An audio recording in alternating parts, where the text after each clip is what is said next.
guruhda o'tkazilmoqda. Xususan, festival doirasida turli tadbirlar, ilmiy anjumanlar, konferensiyalar hamda xalqaro tanlovlar ham katta ahamiyatga ega.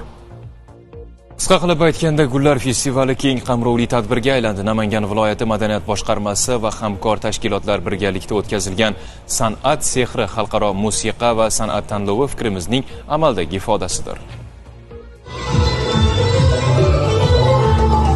San'at, ijodkorlik, qobiliyat, iqtidor egalarini kashf etibgina qolmay, shuningdek millatlararo do'stlik rishtalarining ham yanada mustahkamlanishiga xizmat qiladi. San'at sehri xalqaro musiqa va san'at tanlovida ko'plab iste'dodlar o'z yo'nalishlarida sahnada ijro etishdi. 300 nafarga yaqin iste'dodlarni qamrab olgan ushbu tanlov xonandalik, raqs, cholg'u ijrochiligi va teatr, tasviriy va amaliy san'at kabi yo'nalishlar doirasida o'tkazildi.